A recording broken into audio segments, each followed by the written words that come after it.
tarde. Vamos iniciar a sessão do dia 24 de junho de 2020, parte da tarde.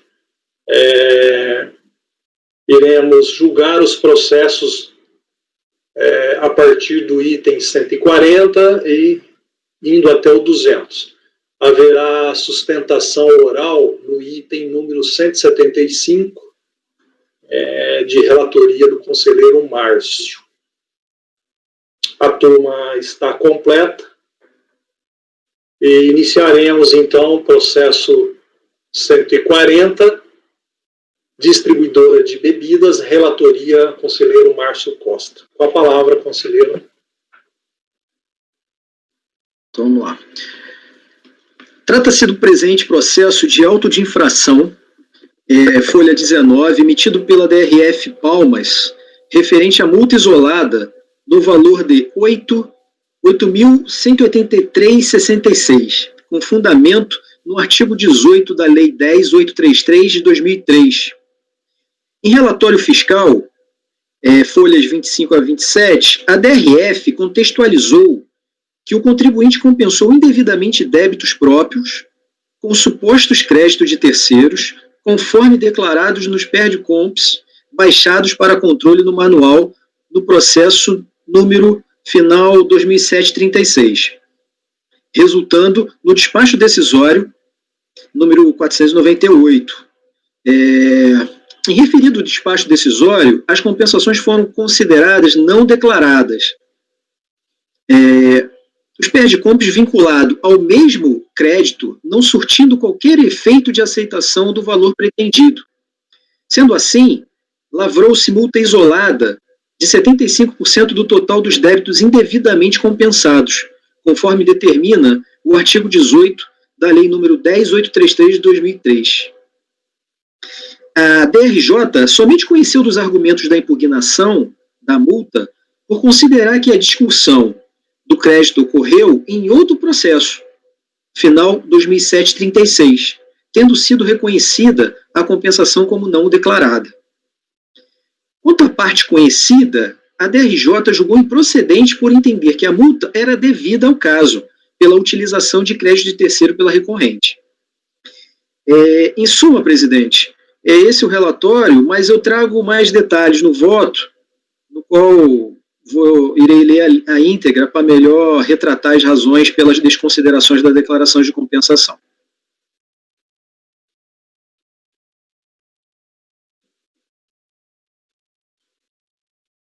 Pode passar o voto. Ok. Então temos aqui, tem preliminar, no qual eu vou relatar aqui. Preliminarmente, a recorrente alega a ocorrência de nulidade do despacho decisório, pois no mesmo ato foi intimada da não homologação da compensação declarada e da autuação da multa isolada por declaração indevida. Não assiste razão ao recorrente, vez que a ele foi dada a oportunidade de apresentar a defesa dos fatos descritos no despacho decisório. É evidente que a não homologação da compensação que resultou em seu reconhecimento como não declarada e a lavratura do auto de infração de multa isolada tratou de ocorrências interligadas, quando uma gera como consequência a outra. Vou passar para o mérito. Aqui só para fechar a preliminar ainda, tem um trecho aqui. Conselheiro, a proposta é uma diligência, já está claro aqui. Então, as preliminares não se enfrenta naqueles julgamentos em que há conversão, a sua conversão em diligência. Por quê? Todas as demais matérias serão enfrentadas no retorno. Mas desculpa, mas eu também não achei aqui uma conclusão em relação à preliminar. Né? Desculpa, presidente, mas a gente está falando da distribuidora, né? Eu estou em Esse não há proposta de diligência. Tá certo, eu que abri voto errado. Desculpa, eu que peço desculpa. Espera aí. Sente a luz aí.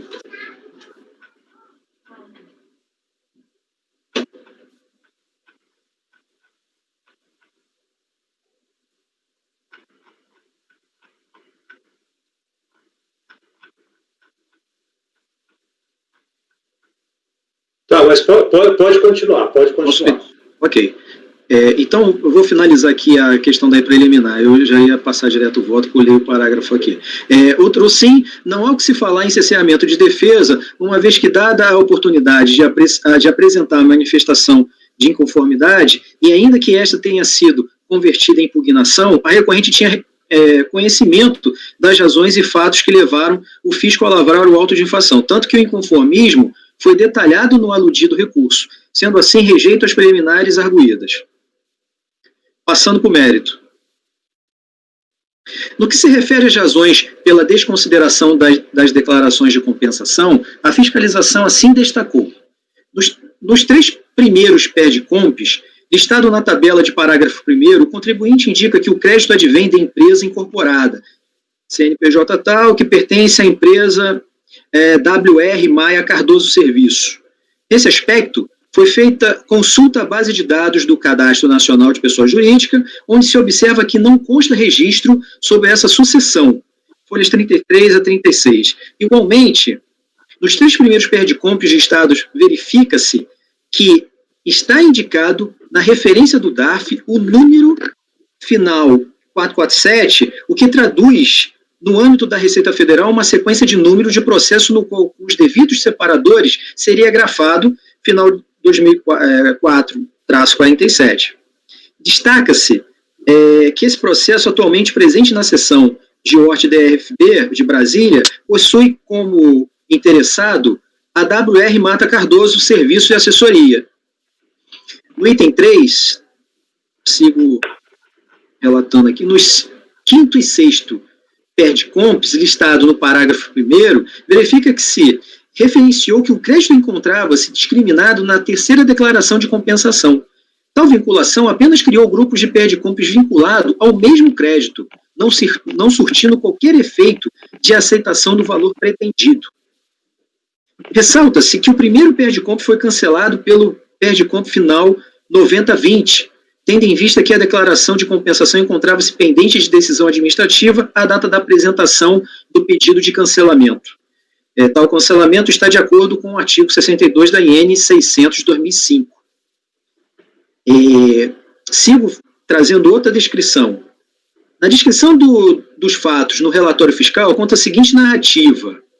O contribuinte efetuou compensação indevida de valores em declaração prestada, não tendo sido homologada a referida compensação, conforme despacho decisório, exarado no processo 2005-51. Dessa forma, conforme determinação legal, estamos efetuando o lançamento de multa de ofício de forma isolada, no percentual de 75%, sobre o valor da compensação não homologada. Juntamos cópia do despacho decisório, acima referido, e demais documentos para a instrução do processo. A autuação tem como fundamentação legal o artigo 18 da Lei 10.833 de 2003, bem como o artigo 44 da Lei 9.430. O auto de infração preenche os requisitos legais, bem como o julgamento da primeira instância enfrentou todos os pontos questionados na impugnação e ambos foram presididos por autoridade competente, de modo que não se verificou nos autos nenhuma razão para reconhecimento de nulidade. Cabe ainda ressaltar que, ao recorrente, foram disponibilizados todos os meios de defesa, bem como a fundamentação legal balizadora da punição por meio de auto de infração. Tal como destacado pelo julgador de piso, também não cabe ao julgador de segunda instância tratar do mérito do processo que teve como objeto a compensação não homologada declarada, pois este teve no momento oportuno, em respeito ao que regra o processo administrativo fiscal, o tratamento adequado para aludir seus argumentos. Sendo assim, Nenhum ponto do recurso voluntário que busca tratar do mérito da não homologação do pedido de compensação que deu origem ao auto de infração merece ser acolhido, de modo que passa a julgar apenas e restritivamente as questões relacionadas ao auto de infração. Prosseguindo, devemos nos ater na legalidade do auto de infração que, conforme acima exposto, a atuação foi baseada em determinação legal da qual o ente administrativo não pode se esquivar nos termos da legislação vigente à época do auto de infração, conforme o artigo 18 da Lei 10.833, já acima mencionado, e no qual eu transcrevo trecho aqui. Acerca da aplicabilidade de multa isolada e do assunto proposto nesse processo, o CARF já se debruçou sobre o tema, no sentido de que cabe a penalidade, inclusive a matéria foi objeto de apreciação pela Câmara Superior de Recursos Fiscais em processo de causa similar que aqui estamos tratando, na qual a ilustre conselheira Edeli, redatora designada, proferiu o seguinte voto, no qual eu também trago o trecho do voto. No que se refere à aplicação da taxa Selic, a alegação de ilegalidade na cobrança não está acompanhada de fundamentação legal. Ao que parece, a recorrente reclama dos juros aplicados aos valores devidos e não homologados. Quanto aos juros, assim determina o Código Nacional Tributário, trago o artigo 161. Neste mesmo contexto, a matéria é sumulada pelo CARF com o seguinte enunciado, trago a súmula 108 do CARF. Por essas razões, voto por rejeitar a preliminar e, no mérito, negar provimento ao recurso voluntário. É meu entendimento, presidente. Obrigado. Conselheiro Elcio. Só uma dúvida aqui. Esse processo é só sobre a multa isolada, não é isso? É só sobre a multa isolada. A compensação com terceiros está em outro processo. Perfeito. Então, apesar do contribuinte ter alegado Selic, acho que Selic deve estar falando no contexto do processo de compensação, né? Porque não tem recurso. Outro processo é só recurso hierárquico. Foi considerado não declarado. Pois é, exatamente. Foi considerado não declarado. Ele morreu ali. Aí aqui a gente tem que ver só a multa. Eu posso ter embarcado no que na ele... conversa dele, né? Na conversa dele, é verdade. Porque eu estou vendo até um outro trecho aqui que eu já tinha separado. E a multa... É verdade. Tem ligação direta com aquele processo, né? Mas ele alega isso no recurso, tá? Ele traz essa questão no recurso e por isso que eu acho que não faz mal você tratar, mas eu acho que, na minha opinião, na conclusão, bastaria o resultado quanto à multa. Quanto à multa, já que né? O processo é só de multa. O litígio aqui ele está delimitado só a multa. Eu posso fazer o seguinte... Eu posso melhorar o texto no sentido de que, muito embora não cabia ser aventado a questão da taxa Selic, né, essa situação já foi superada.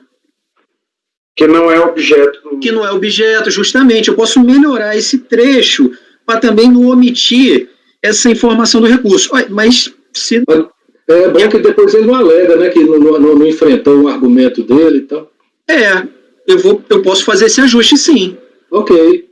Mas no caso também, a preliminar de nulidade em relação ao despacho decisório, que deveria, a meu ver, constar apenas no processo de crédito, não aqui.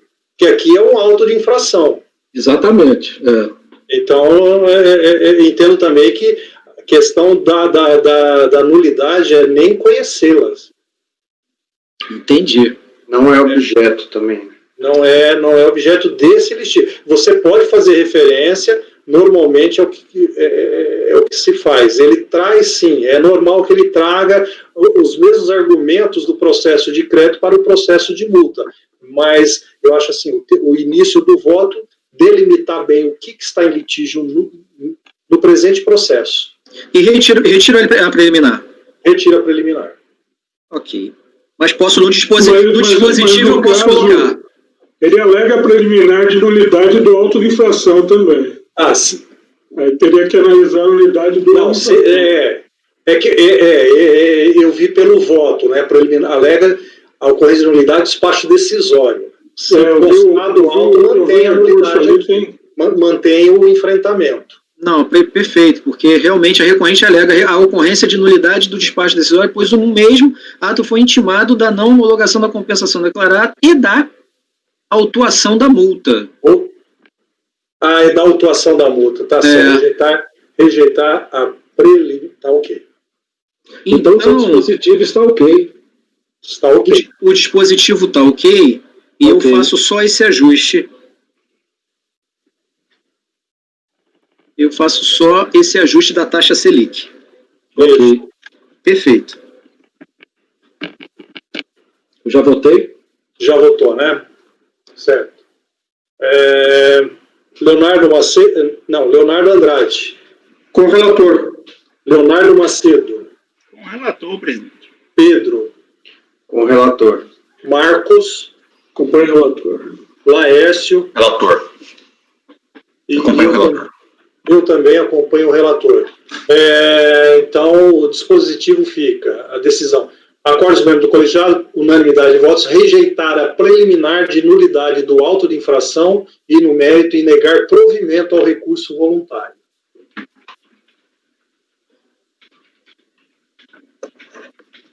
O próximo é Itaú.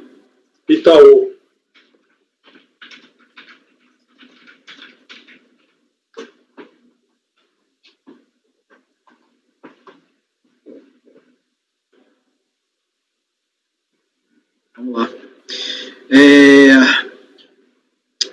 Trata-se de manifestação de inconformidade, folha 2 e 4, apresentada em face do despacho decisório de folhas 11. O contribuinte entregou via internet a declaração de compensação de folhas 17 a 22, Perdicomp de número final 7507, na qual declara a compensação de pretenso crédito de pagamento indevido, ou a maior de COFINS, Código da Receita 7987, relativo ao período de apuração encerrado em 30/6/2002. A manifestação de conformidade requer que a DCTF, não retificada antes do despacho decisório, seja retificada de ofício pela Receita Federal, e por estar adstrito ao pedido do contribuinte, o julgador de piso tratou apenas da possibilidade de retificação requerida, com as seguintes conclusões que trago no voto, tá? Informada da decisão, o contribuinte ingressou com recurso voluntário, fora 6978, no qual alega, em síntese, a inequívoca existência do crédito, invoca também o princípio da verdade material e, posterior, a juntada do recurso ingressou com nova petição, na qual requer juntada dos inclusos documentos. É o relatório, presidente? Pode ir para o voto. Fiz uma síntese aqui do meu voto. No recurso voluntário, o pedido foi alterado, pois requer a recorrente o julgamento com base nas provas apresentadas e, para isso, além da DIPJ, juntou planilhas e cópias do balancete. Tendo em vista a existência de informações divergentes constantes nos sistemas da Receita Federal, ainda que se trate de declarações prestadas pelo próprio sujeito passivo, entendo que é conveniente esclarecer melhor a questão junto à fiscalização. Em observância ao compliance fiscal, se o contribuinte consegue apurar em sua contabilidade de recolhimento a maior, certamente poderá demonstrar documentalmente o suposto erro no preenchimento da DCTF e, por via de consequência, convencer os julgadores de que, de fato, o recolhimento indevido existiu. Nesse sentido, a recorrente logrou êxito e faz por bom uso da oportunidade imperiosa do contencioso administrativo, ao buscar demonstrar que se trata de preenchimento incorreto da DCTF, bem como do próprio Perdicomp, onde supostamente transcreveu valores incorretos do débito para com que, de fato, foi pago via DARF. Assim, traz nos autos a certeza e liquidez exigida tanto pelo CTN quanto pela 9430. A recorrente apresentou em fase recursal documentos de folha 132 a 138, dentre os quais destaco os valores totais demonstrados para os meses de maio e junho de 2002 na conta contábil 700000 final -9, cabeça de chave do grupo de conta, que trata das receitas auferidas na operação, transcrito na demonstração de resultado DRE, integrante do balanço patrimonial. Com relação aos documentos acostados aos autos, por fazer referência ao período de apuração que a recorrente alega existir, direito credor, entendo pelo respeito às instâncias e no objetivo de não supri-las, o melhor caminho a ser adotado perfila pela aplicação do artigo 16, parágrafo 4º, a linha C, decreto 70.235, com a determinação de que sejam os autos convertidos em diligência para que a instância de piso possa avaliá-los e proferir acordo com os elementos probatórios que ora encontram-se nos autos. Nestes termos, voto pela conversão do julgamento em diligência para que os autos retornem à unidade de origem, no sentido de que sejam tomadas as seguintes providências. E aí eu detalho bem para dar um norte do que eu vejo que tem que ser apreciado. Proceder à auditoria da apuração da COFINS, período junho de 2002, levando em consideração os documentos juntados pela recorrente, folhas 132 a 138, bem como a própria DIPJ 2003, ficha 20C, folha 108, assim como outros documentos e informações que se mostrarem necessários, como, por exemplo, razão contábil, que lastreia as isenções ou exclusões consideradas na apuração. A auditoria deverá confrontar o valor de COFINS expresso na ficha 20C, de 28.170.051,21, valor não retificado em DCTF, conforme relatado nos autos no referido período de apuração, com o valor devido escriturado em sua contabilidade, essencialmente a partir do que fora demonstrado através da demonstração de resultado de exercício, do qual evidencia o registro total do faturamento do período de apuração, corroborando com o total de faturamento informado na DIPJ, verificando, ao final, a consistência do suposto pagamento indevido de COFINS que foi utilizado para compensação objeto do presente processo. Como eu voto, presidente? Tá certo. Está detalhando bem, facilitando o trabalho da autoridade fiscal.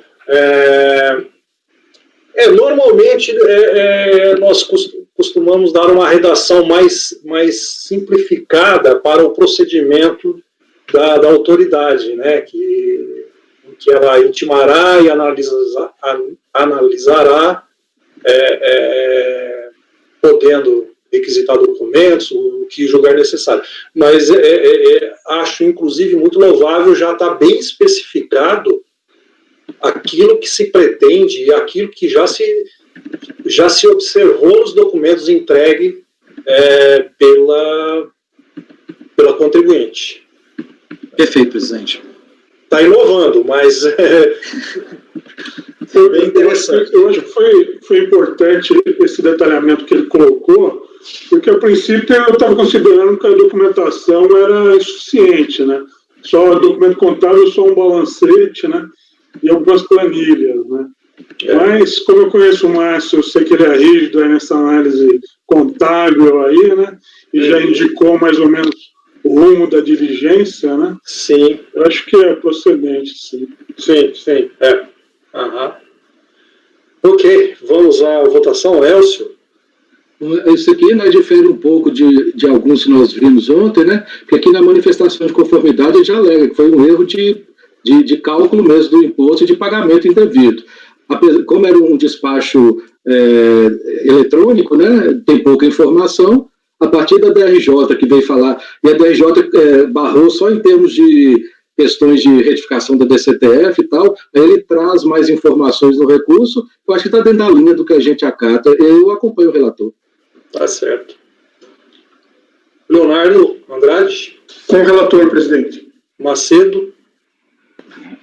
Com o relator, presidente. Eu senti segurança quando ele falou cabeça de conta aí, cabeça... Chave. Né? Aí tem que acompanhar, presidente. Nós estamos bem agora, né, com analisar PIS/COFINS de instituição financeira, estamos bem. Obrigado, pessoal. Pedro. Microfone, Pedro. Nesse caso, acredito que é necessária diligência, sim, em vez daquele caso clássico de provimento parcial, é mandar fazer novo despacho decisório. Então, acompanhe o relator. Pedro, no início nós não ouvimos, você estava longe, o microfone desligado. Se você falou algo muito importante no início, quiser repetir. Não é isso, acompanhe o relator, porque eu acho que é um caso de diligência mesmo. Ok. Marcos, já. Como o nosso relator é contador, né, vou confiar na análise contábil dele aí, acompanhe o relator. Laércio. Acompanho o relator. Ok, eu também acompanho. Novamente, né? Digno de nota ao detalhamento da diligência. Obrigado, presidente. Então, mas tem que estar lendo aqui qual é o teor da decisão. Por unanimidade de votos, converter o julgamento do recurso em diligência para a unidade preparadora. 1. Proceder à auditoria de apuração da COFINS, período de apuração 6/2002, levando em consideração os documentos juntados pela recorrente folha 132 e 138, bem como a própria DIPJ 2003, assim como outros documentos e informações que se mostrarem necessários, como, por exemplo, razões contábeis que lastreiem as isenções e exclusões consideradas na apuração. A auditoria deverá confrontar o valor da COFINS expressa na ficha 220C, o valor 28 milhões e pouco, valor não retificado em DCTF, conforme relatado nos autos, no referido período de apuração, com o valor devido escriturado em sua contabilidade, essencialmente a partir do que for demonstrado através da DRE, na qual evidencia o registro total do faturamento do período de apuração, corroborando com o total de faturamento receita bruta informado e identificado via DIPJ, verificando ao final a consistência do suposto pagamento indevido a título de COFINS que foi utilizado para a compensação objeto do presente processo. 2. A partir da análise efetuada no item 1, proceder à análise da compensação objeto presente litígio, apurando se o eventual crédito decorrente do pagamento a maior da COFINS, período de apuração 6/2002, é suficiente e disponível para a extinção dos débitos objetos da declaração de compensação sob litígio. Elaborar relatório com demonstrativo e parecer conclusivo acerca da auditoria dos documentos apresentados pela recorrente e da análise de compensação objeto do presente litígio. O parecer deverá justificar todas as análises efetuadas e trazer todos os documentos e elementos necessários para suportar suas conclusões. Por último, 4. Dar ciência à recorrente desta resolução e, ao final, do resultado dessa diligência, abrindo-lhe o prazo previsto, parágrafo 1 do artigo 35, Decreto 7574/2011.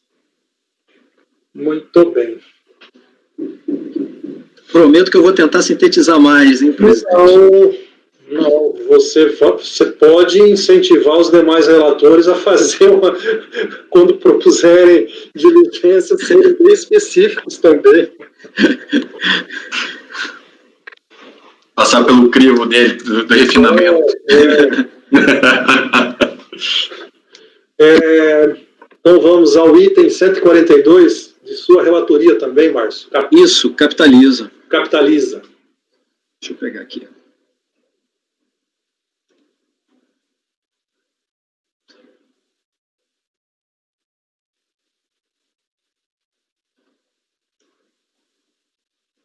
Só para a gente ainda voltar só um pouquinho, nesse caso do Banco Itaú, a empresa apresentou memorial e que também uma das propostas era diligência também. Então, o voto acabou ficando alinhado com o pleito do patrono.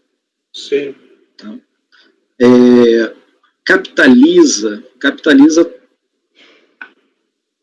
capitaliza também trouxe memorial, tá?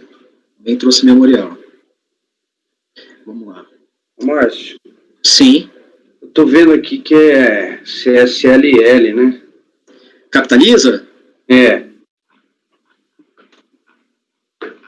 Sim. A primeira sessão declinou a competência, porque a compensação é de COFINS ou PIS. Ah, o crédito é de COFINS ou PIS, mas esse aqui é auto de infração. Pois é, vamos ver como é que ele vai desenvolver, mas eu acho que tem uma justificativa.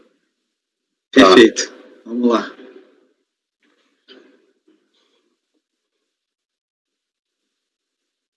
A empresa qualificada nos autos recorre a ex-colegiado da decisão primeira instância que julgou procedente, em parte, o lançamento constante do auto de infração e, por consequência, manteve contribuição social sobre o lucro com acréscimo.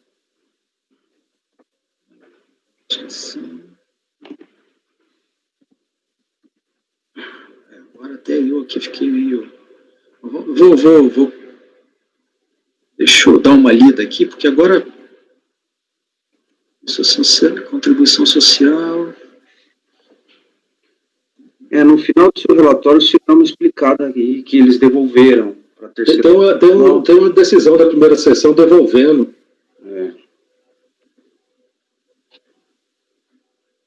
Isso. Deixa eu recapitular aqui, só um minuto.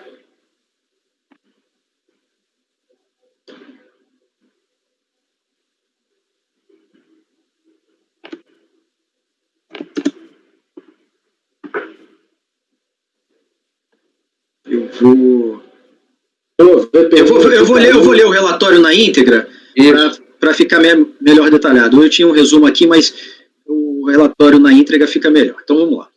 O relatório produzido pela primeira sessão de julgamento, que apreciou os autos e após declinou de sua competência, sintetiza os fatos com as seguintes palavras.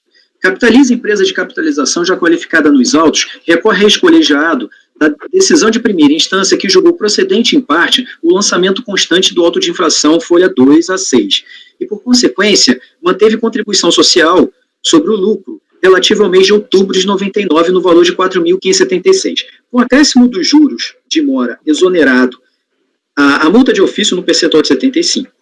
O auto de infração foi cientificado ao contribuinte em 17/10/2002, conforme aviso de recebimento, folha 10.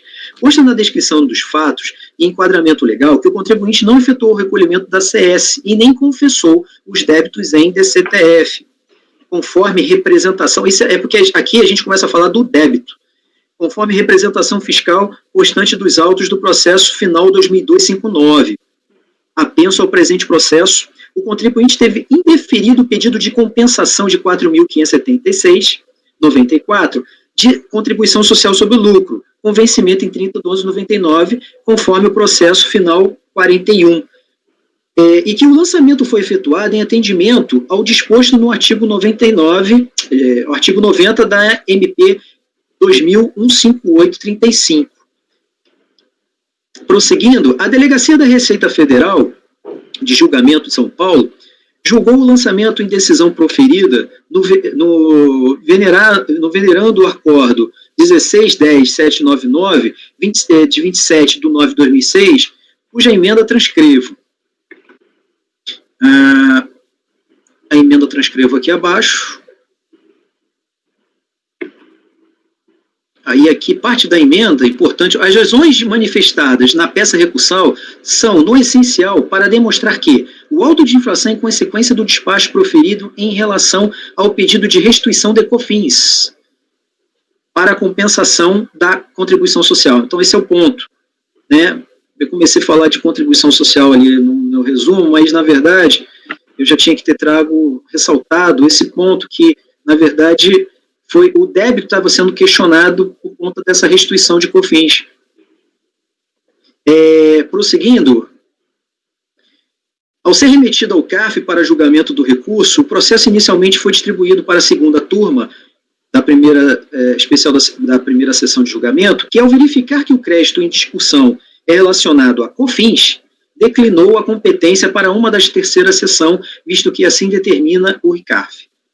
Por um equívoco, antes da distribuição para a terceira sessão de julgamento, o processo foi remetido para a primeira sessão de julgamento, que, ao perceber esse erro, determinou que fosse cumprida a decisão anteriormente publicada pela segunda turma especial da primeira sessão de julgamento. Esse é o relatório. Algum esclarecimento? Pode ir para o voto. Eu não sei, presidente, eu estou na dúvida aí se na primeira sessão, viu? Vamos lá para o voto. Qualquer coisa, Pedro, a gente, antes de abrir para a votação, retoma algum ponto, certo, presidente? Certo. O recurso voluntário é tempestivo e preenche os pressupostos e requisitos de admissibilidade. Sendo assim, passo a analisar do mérito que trata da correção do ato administrativo de lavrar auto de infração baseado na cobrança de débito não declarado em DCTF. Conforme relatório, o presente processo administrativo iniciou-se com o auto de infração que alega ter apurado falta de recolhimento ou pagamento do principal, declaração inexata de débito declarados em DCTF. Então, é declaração de débitos declarados em DCTF, tá? A DCS é o débito, com os acréscimos de juros e de mora. O processo do auto de infração foi distribuído inicialmente para a primeira sessão de julgamento, segunda turma especial, que declinou a competência para a terceira sessão do CARF, com a seguinte decisão. O processo administrativo final 41, com o pedido de restituição da COFINS, ou seja, o crédito alegado para a compensação da contribuição social encontra-se para a terceira sessão do Conselho Administrativo de Recursos Fiscais, sobre a competência para julgar recurso em processo de compensação. O regimento interno do Conselho Administrativo de Recursos Fiscais, aprovado pela Portaria 256 de 23 de 6 de 2009, anexo 2, parágrafo 1º. Entendo que a legalidade do auto de infração estaria condicionada à homologação do pedido de compensação, pois se a decisão do processo de compensação for no sentido de homologá-la, o débito da CS estaria extinto pela compensação. Por essa razão, entendo invocar o artigo 6º do RICARF, que assim dispõe. E aí eu ressalto o inciso 2, decorrência, constatada a partir de processo formalizado em razão de procedimento fiscal anterior ou de ato sujeito passivo acerca de direito creditório ou de benefícios fiscais, ainda que vincule outras matérias autônomas. Considerando que o processo apenso, final 2002-59, que na verdade trata de compensação relacionada ao processo de restituição, final 41, que é essa restituição do COFINS, não é conclusivo, e que o recorrente no memorial informa aguardar o julgamento dos referidos processos. Entendo que a melhor medida cabível é a realização da diligência. Então, eu incorporei, inclusive, esse parágrafo após ler o memorial, que eu fiz constar esse parágrafo aqui. Nesse sentido, entendo por converter o julgamento em diligência para que a DRF, DINF São Paulo, atual localização do processo, juntar cópia do julgamento definitivo do processo número 41 e, após essa conclusão, que os autos que ora se julga, seja devolvido para a conclusão do julgamento. É o meu entendimento. Eu dei uma pesquisada nesse processo, mas... É verdade. Esse processo ainda estava comigo lá na turma extraordinária. Então, ele teve provimento parcial na DRJ para a delegacia analisar o mérito, analisar o direito creditório. Só que não foi analisado até agora. Ele entrou com recurso voluntário e o CARF devolveu, porque entendeu que não era o caso de recurso voluntário, né?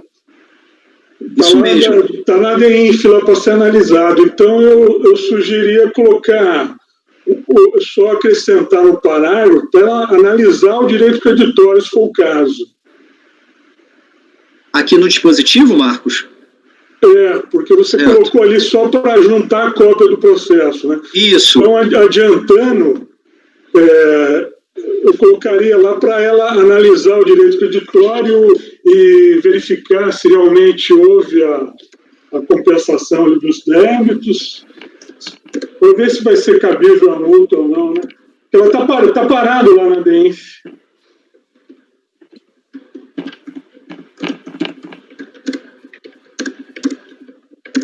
Perfeito.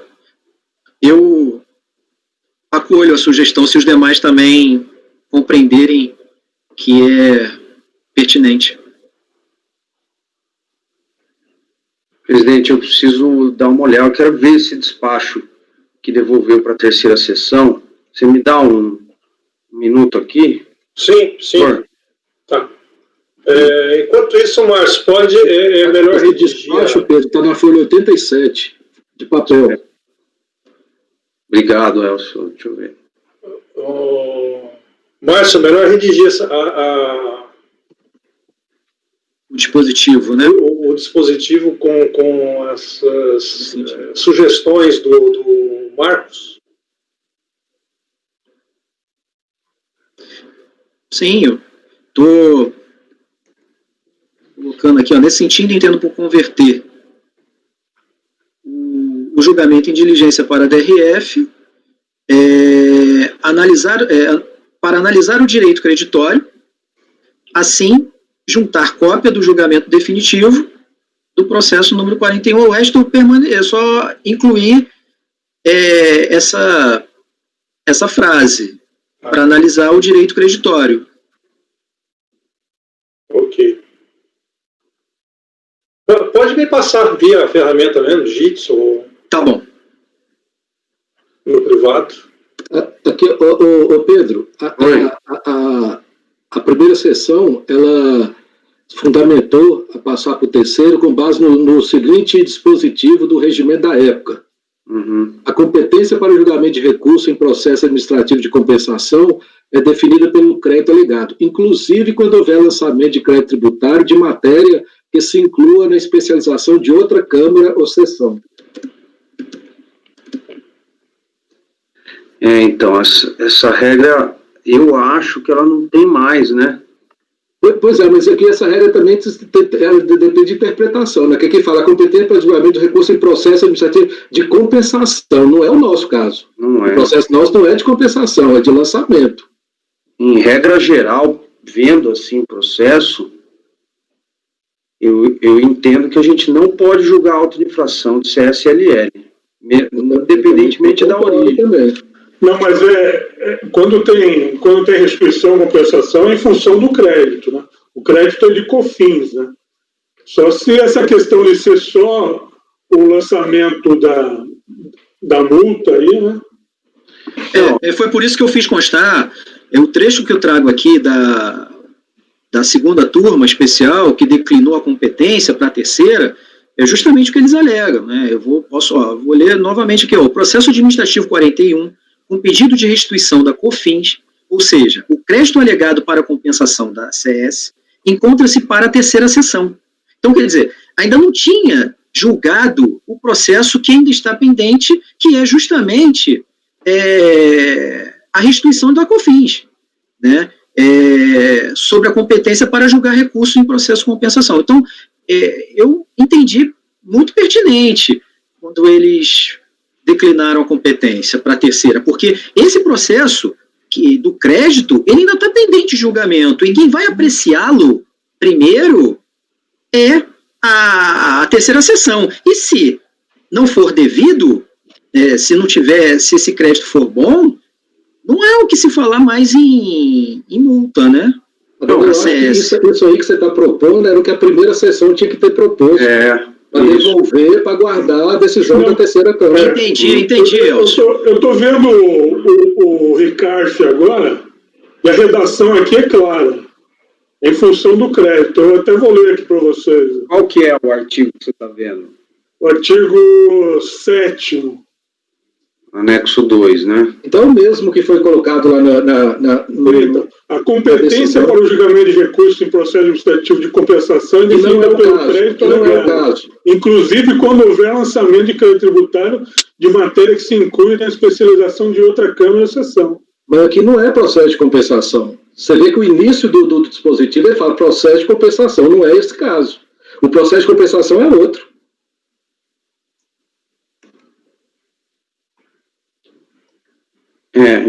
Deixa eu ver, inclusive quando houver lançamento de crédito tributário de matéria... Aí teria que declinar novamente a competência? Não, teria que provocar o conflito de competência para presidente do CARF decidir. Eu acho que é Eu acho que é esse o caso, Eu ainda não enfrentei uma questão conflito de competência, é disparo parecida. Como é que eu teria que conduzir, presidente? Como é que baixo. eu posso fazer? Eu posso ajustar, se esse o entendimento e Nesse caso de conflito, até não está muito bem definido, acho que pelo próprio regimento. Penso que poderia ser até resolução, viu, Pedro? Pode ser. A gente já fizemos por resolução, se for por esse caminho. Primeiramente, no caput do artigo 7º fala lá, compensação, restituição e ressarcimento. Só naquele parágrafo ali fala em compensação. Eu acho que não teria razão, porque compensação iria para uma sessão e restituição para outra. Essa foi a minha leitura também. Não, isso aí, sabe como que eu interpreto isso aqui? É o seguinte, como a partir da compensação houve um lançamento, se, por exemplo, eles tivessem mandado para a gente, como eles fizeram, né? Mandaram para a gente o lançamento, se fosse o lançamento de COFINS, mandava para a gente o crédito de contribuição social, no caso aqui, o crédito é da primeira sessão.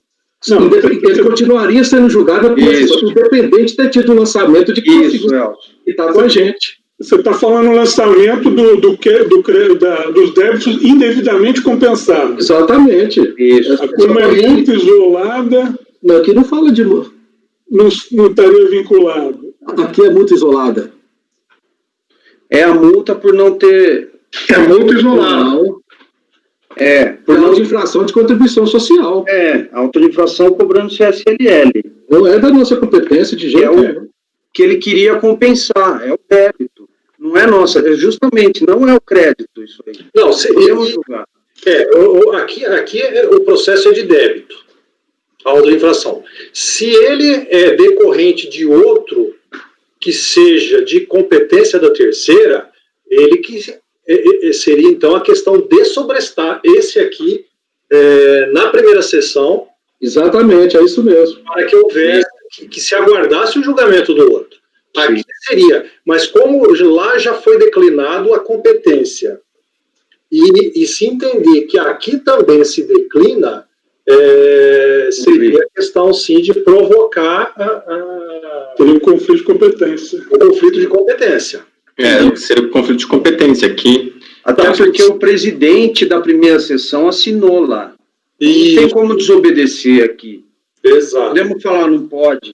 Só para entender, qual que é essa vinculação do débito de CSLL com PER de COFINS? Ele utilizou aquele crédito? Ele atrelou ao pedido de restituição, o pedido de compensação.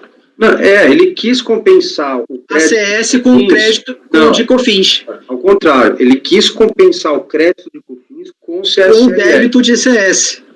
Isso, com débito de CS. E aí a compensação não foi autorizada, eles lançaram o CSLL. Perfeito. Eu acho que uma solução plausível seria a conversão do julgamento em vista coletiva, aliás, da vista coletiva para várias vezes, porque o voto do relator é no sentido de uma conversão em diligência e a princípio acatando a nossa competência. Eu acho que a vista coletiva todos poderiam olhar, inclusive o presidente, se for o caso, achar, se convencer, alterar o voto, e na próxima sessão a gente já teria clareado. Mas eu entendo também nesse sentido, que seria a provocação do conflito de competência. Mas eu acho conveniente aqui, no caso, então, converter em vista coletiva. Ok, presidente. A vista coletiva, mantendo, eu anoto o seu voto, então ficaria, né, vista coletiva, o processo número 142, vista coletiva, o relator converteu o julgamento em diligência para que a unidade preparadora analise o direito creditório, assim como juntar cópia do julgamento definitivo do processo tal, e após essa conclusão, que os autos que ora se julga sejam devolvidos para a conclusão do julgamento. Ok, presidente, perfeito. Realmente foi um caso que eu fiquei um tempo nele, porque não achava o processo. Falei, caramba, mas aí eu via também que foi declinado para a terceira sessão e eu não quis. Falei, bom, se já está na terceira sessão, foi distribuído novamente, eu acatei. Quis caçar a briga, né? Mas o entendimento nosso é que nessa questão aí, não tem como, duas premissas. Primeiro, o tributo não é de competência da terceira sessão. Segundo, se ele é decorrente de outro processo do qual depende, o qual é competência da terceira, que se aguarde o julgamento daquele. Nessa linha eu segui. Mas então fica com vista coletiva conforme eu já proclamei o resultado. Tem processos que complica. Então, o próximo é o 143, também é um processo paradigma, em que a eles o lote de repetitivos vai dos itens 144 a 162. Esse processo final 2011-12, adubo Sudoeste, relatoria de Pedro Lima. Presidente, esse processo, ele trata... Deixa eu ver se está na pasta aqui. Está na pasta já. É o que chama mérito? Adubos. Não. Vocês podem abrir a minuta que está escrito RES. RES? Resolução. Bom, resumindo, trata de insumos, né? Tem vários pontos, não é um ponto só, né? Aproveitamento de crédito de PIS/COFINS sobre dispêndios com insumos, né? E são vários pontos e necessita de resolução, né? Porque, por exemplo, tem alguns pontos que precisam ser analisados à luz do novo RESP, do STJ, que definiu o conceito de insumos, do parecer normativo número 5, né? Então, já posso adiantar, presidente, é uma proposta de resolução naqueles moldes que a gente sempre faz a resolução para identificar para o contribuinte ter uma nova chance, né, à luz do novo conceito de insumo definido pelo STJ, né, se amparando aí nas ideias de essencialidade e relevância, demonstrar como esses dispêndios estão ligados às atividades da empresa, né? E aí eu já trouxe o texto da diligência, está lá bem definido, e que é um texto padrão, né, que a gente tem seguido. E para terminar aí o relatório, o que mais me convenceu de propor a resolução em vez de julgar logo o mérito é a questão das análises laboratoriais, né? E talvez até a de fretes, porque ele está pedindo frete entre estabelecimentos, mas ele está pedindo outros fretes aqui também, né? Outros dispêndios com movimentações e armazenagens em geral, que a gente, em alguns casos, a nossa turma tem um conhecimento, vários precedentes que são considerados até amplos, comparado com de outras turmas, né? Então, já que esses dois pontos, análises laboratoriais e fretes, necessitam de um novo laudo conclusivo, né, apresentado pela empresa,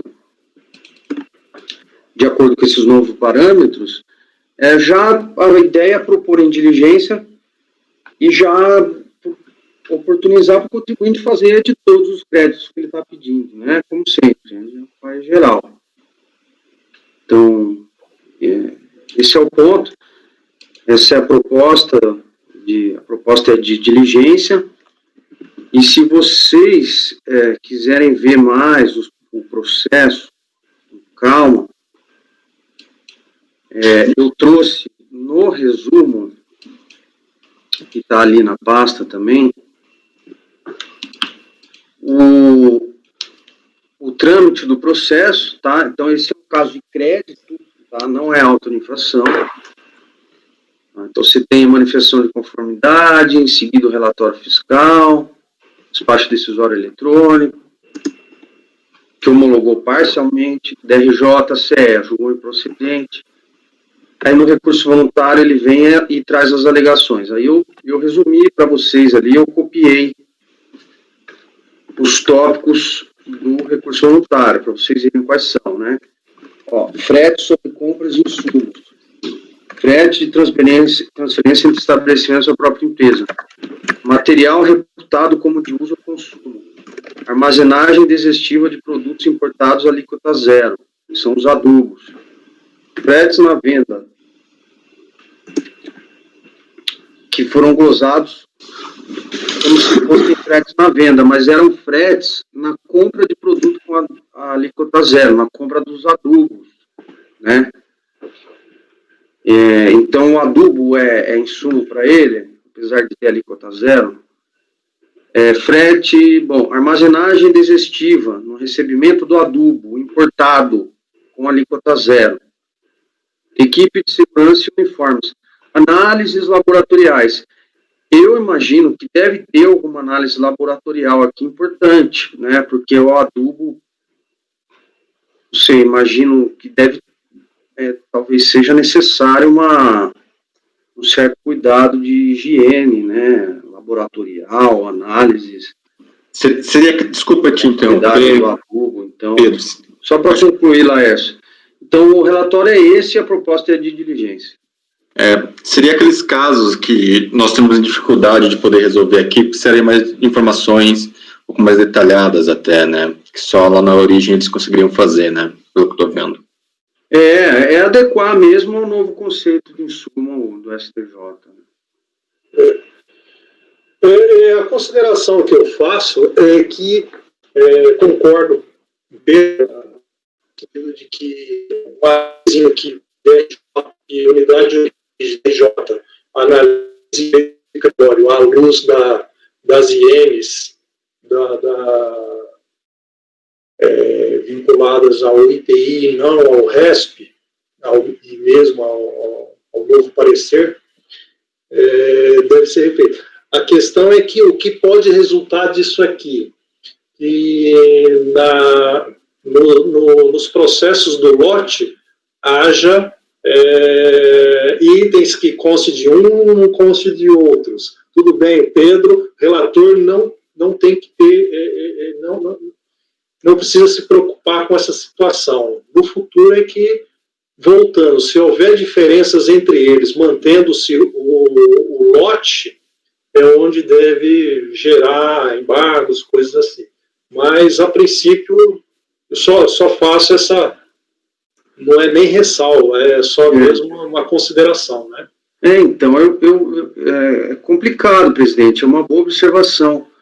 Mas eu já peguei processo assim também, de lote, foi julgado o paradigma, e aí foram embargados os repetitivos, alguns repetitivos. E aí quebrou o lote. Com a minha pouca experiência lá no grupo de repetitivos, né? A gente geralmente, nesses casos, a gente indicava como paradigma aquele que abarcava todos os insumos. Quer dizer, os demais, eles podem não ter todos, mas os que estão nos demais, eles estariam aqui. Isso, em tese, né? Porque eu não sei exatamente esse caso aqui, como foi. E também não estou indo na direção de até criticar a questão da montagem do lote. Não, eu acho que é uma forma, inclusive, de detectando essas situações de processos idênticos, né, manter mesmo o lote, que é onde se dá a eficiência ao julgamento, né? Mas eu acho que concordo sim, Pedro. Seria o caso aí, sim. Vamos à votação, então, conselheiro Elcio? Bom, a diligência é uma solução para esse caso, né, já que tem muitos detalhes e tal. Assim, eu só vou registrar que se fosse eu que fosse fazer o voto, eu já daria o provimento parcial. Porque tem coisa aqui que a gente já decidiu. Frete de estabelecimento, hoje mesmo frete desestiva na importação. Por exemplo, o insumo é alíquota zero, mas ele pagou pelo frete, é uma pessoa jurídica. Também daria direito ao crédito. Mas você levantou aquela questão dos exames laboratoriais, que pelo que eu vi aqui no relatório, realmente não está muito detalhado. Então, a diligência pode esclarecer melhor e acho que é uma solução, sim. Então, eu vou acompanhar o relator. Ok. Andrade? Acompanhe o relator, presidente. Macedo? Eu vou acompanhar, porque diligência eu não vou. Até mais na frente eu tenho também processo que eu senti a necessidade de diligência, então acompanho. Marcos? Eu acompanho o relator pela diligência. Aqui é o... Laércio. Desculpa, presidente, me Não antecipar. é você não. Aqui eu compreendo bem o relator, essa questão da análise laboratorial, que realmente é um tanto quanto delicado, dando uma olhada ali nos autos, não ficou tão claro, daí vai de encontro com o posicionamento do Elcio. Acho que não fosse isso, até o próprio conselheiro Pedro, que eu já conheço, já teria resolvido. Acompanho. Já até tenho voto no mérito aqui. Tá certo. Mas eu fiz também no mérito, Pedro, e aí depois você lê de novo e vê que tem que ter, opta pela diligência, é fogo, né? Marcos? Acompanhe o relator. Também acompanho o relator. Por unanimidade de votos, converteu-se o julgamento em diligência para que a unidade preparadora... Eu mudei alguma coisinha aqui, só a parte gramatical. 1. Intime a recorrente a apresentar laudo conclusivo em prazo razoável, não inferior a 60 dias, para detalhar o seu processo produtivo, indicar de forma minuciosa qual a relevância e a essencialidade dos dispêndios gerais que serviram de base para a tomada de crédito nos moldes do resto, parecer normativo e CIPGFL. 2. Elabore novo relatório fiscal para o qual deverá considerar, além do laudo a ser entregue pela recorrente, o mesmo resto, parecer e nota 6. Após cumpridas as etapas, o contribuinte deve ser novamente cientificado do resultado da manifestação da Receita, assim como o PGFN deve ser informado do resultado final da diligência demorada, ambos se manifestarem dentro do prazo de 30 dias. Ok. Esse processo, item 143, ele é reproduzido nos itens 144 a 162, que é o lote de repetitivos. Próximo processo. Presidente, o capitaliza, como é que ficou mesmo? Foi o pedido de vista? O anterior? Foi o do Márcio. Isso foi o anterior. Vista de mesa, né? Vista coletiva. Vista coletiva. Ah, tá. Não, porque eu olhei o processo aí que ele estava pedindo para ver em diligência, né? Lá tem a compensação. O que foi lançado ali nem foi multa, não. Realmente foi o crédito. O crédito de CSL foi compensado com COFINS. Então, realmente a competência é nossa mesmo, mas vocês vão analisar isso depois. Né? Tá, não foi bom mesmo a vista, porque senão a gente estaria declinando, suscitando o conflito e não seria. Mas, bom assim, bem observado. Obrigado, Marcos. Pedro, agora o 163, Elequeiroz.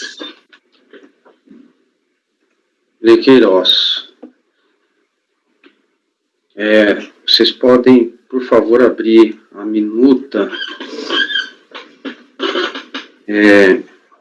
Elequeiroz, maio 2020. Aí está escrito prova, resultado, diligência. Peraí, Pedro, Foi feita uma diligência, né? Foi.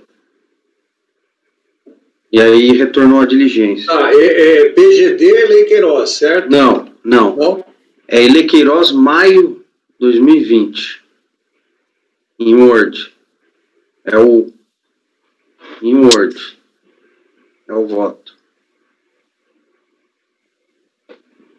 Acharam? Rapaz, 2020? É. Não, mas ali é PDF. Não, é o primeiro arquivo em Word que aparece ali. Não é o primeiro aí, Paulo? Para mim é o primeiro que apareceu, Paulo. O primeiro que aparece é maio de 2018. Não, então não. Peraí, deixa eu... Em Word. Se você ordenar por data de modificação, ele vai aparecer 19/6. 19/6 só tem resumo. Para mim apareceu aqui. Não, então não, o erro deve ter sido o seguinte, eu estava baixando tudo, a pasta caiu aqui, eu tive que reiniciar, acessar novamente a pasta T e talvez ficou faltando um arquivo. Então, só um minutinho que eu já estou buscando lá. Queiroz, maio 2020, prove, resulte, dilive. Está escrito assim. Em Word. Justamente, faltou ele. E o resumo, Queiroz, se vocês quiserem abrir também, que aí a gente volta lá todo o processo. Né? Que a gente vai julgar um processo e que o mérito é longo. Já teve diligência nossa, se não me engano, 2. Tá? Então a gente, como vai julgar o mérito, tem que pegar tudo lá desde lá atrás. Eu acho até que eu vou no resumo, porque... De coração agradecer. Vocês conseguiram abrir o resumo? Sim.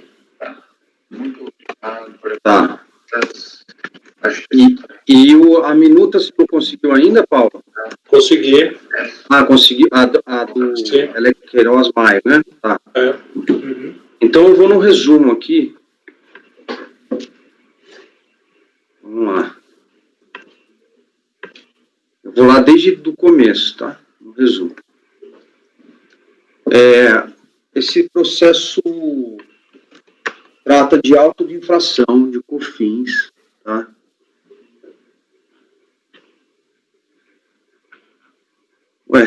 PIS faturamento. Não é COFINS, é PIS.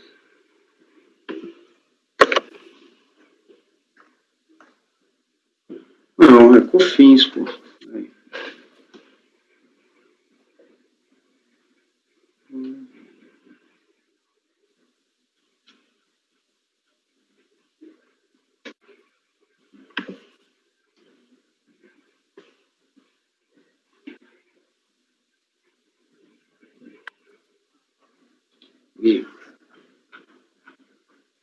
Peraí que eu...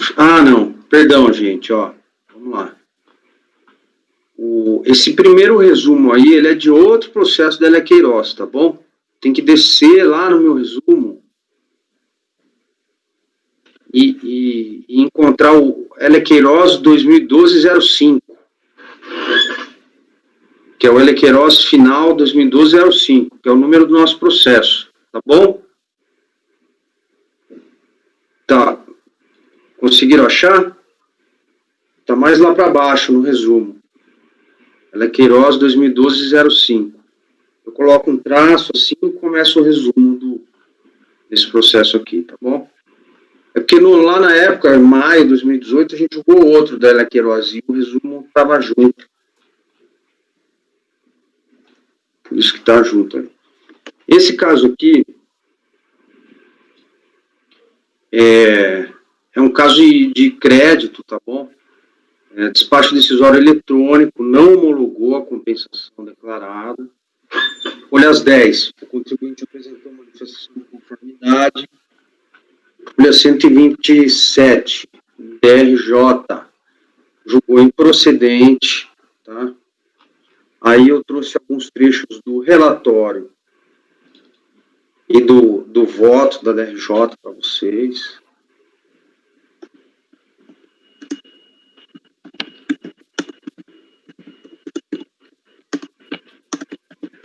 Vocês podem ver que eu trouxe bastante trechos importantes do voto da DRJ, tá? E aí eu vou ler um dos trechos aqui. Então, no voto da DRJ. A dúvida interessada que efetuou retificações no DSTF, por entender que as receitas decorrentes da venda do produto ácido sulfúrico, utilizado como matéria-prima na produção de adubos e fertilizantes, estava submetida à alíquota zero. Realmente, conforme prevê o inciso 1 do artigo 1º da 10925, ficam reduzidas a zero a alíquota de PIS e COFINS na importação sobre a receita bruta de venda no mercado interno de adubos, fertilizantes e suas matérias-primas, conforme o capítulo 31 da tabela. Aí reproduz. Né? Dessa forma, embora o DACOM ratifique as informações postadas na DCTF, ambas transmitidas antes do despacho decisório, não foi comprovado pela requerente que o produto denominado ácido sulfúrico efetivamente se trata de matéria-prima utilizada na fabricação de adubos e fertilizantes. Tampouco comprovou que as pessoas jurídicas adquirentes sejam fabricantes desses produtos. E aí negou, tá? Então vocês viram por que negou, né?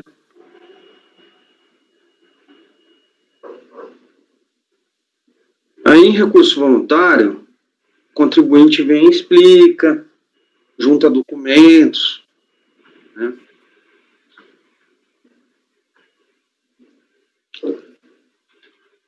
Fala aí que realmente deveria ser alíquota zero. Ele diz que recolheu com alíquota positiva, né? Por isso configurou pagamento indevido e por isso ele pediu o crédito, né?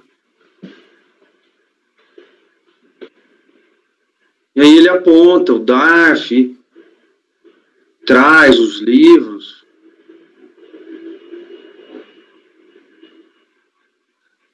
traz folhas 172, notas fiscais de venda de ácido sulfúrico, a destinatários produtores de adubo e fertilizantes, acompanhado das declarações das empresas industriais adquirentes de que utilizam o produto como insumo na produção de adubos fertilizantes. E aí, como houve um início de prova, a gente baixou o processo em resolução, folhas 224, né? Para que a unidade de origem fizesse uma nova análise e apresentasse relatório, considerando a DCTF retificada, o modo de recolhimento e a base de cálculo em confronto com a legislação mencionada, né, da alíquota zero. E a gente pediu para o contribuinte ser intimado. Aí, do relatório da fiscalização. Aí, em folhas 656, a fiscalização apresentou o relatório fiscal e eu trouxe aí, transcrever para vocês a conclusão do relatório fiscal da autoridade de origem, que diz o seguinte, vou tomar uma água aqui.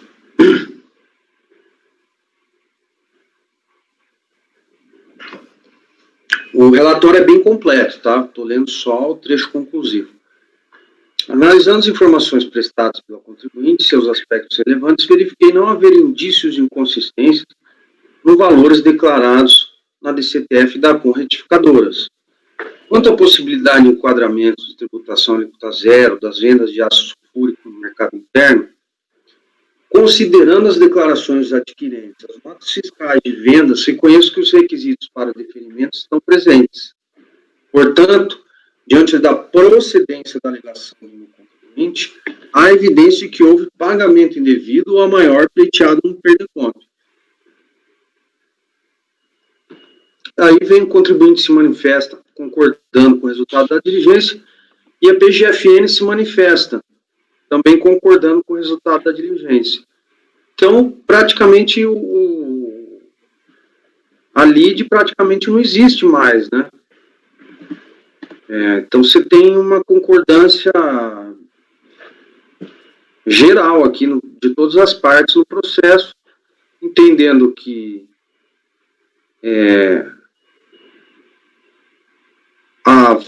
as operações de venda de ácido sulfúrico.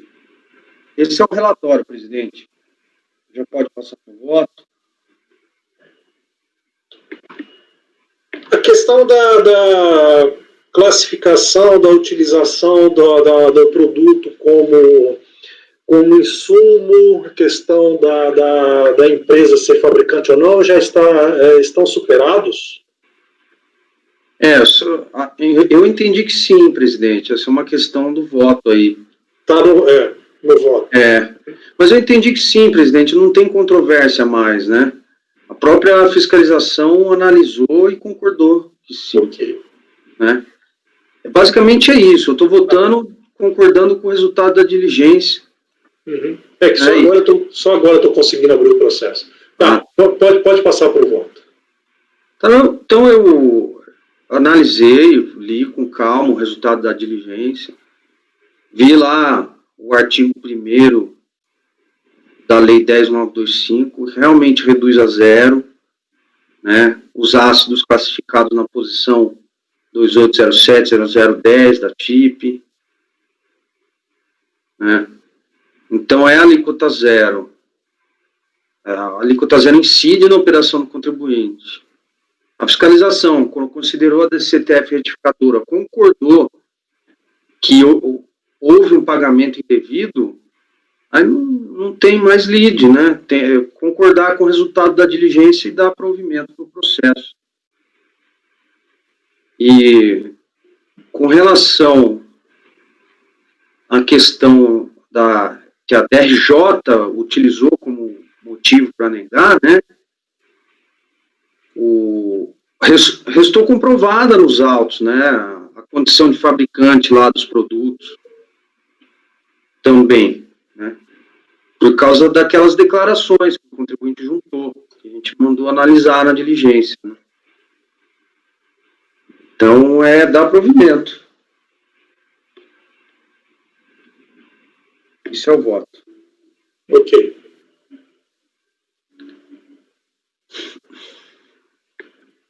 Conselheiro Elcio? Eu verifiquei aqui, como o próprio relator, né? Foi justamente isso, a delegacia analisou a questão que estava pendente, eu estava vendo lá no relatório, porque para a alíquota 0, ele dependia de que o fabricante que forneceu a mercadoria, ele fosse fabricante de adubo e fertilizante, e isso foi comprovado. A partir disso aí que foi acatado o pedido. Então eu acompanho o relator. É isso aí. Ok. Leonardo Andrade? Com o relator, presidente. Macedo? Com o relator, presidente. Marcos?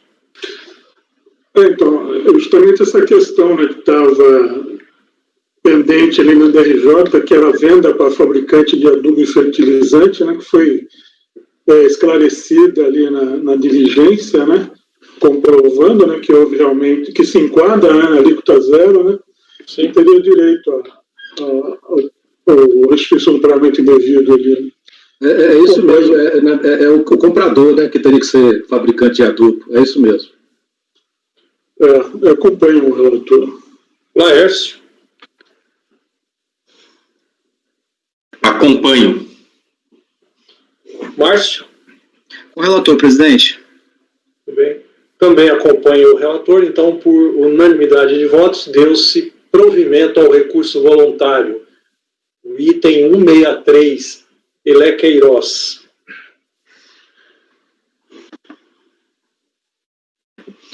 Quer um intervalo já ou ainda não? Por 5 minutos, pode ser. Eu quero. Então, Ou mais. Vamos fazer um intervalo de 7 minutos.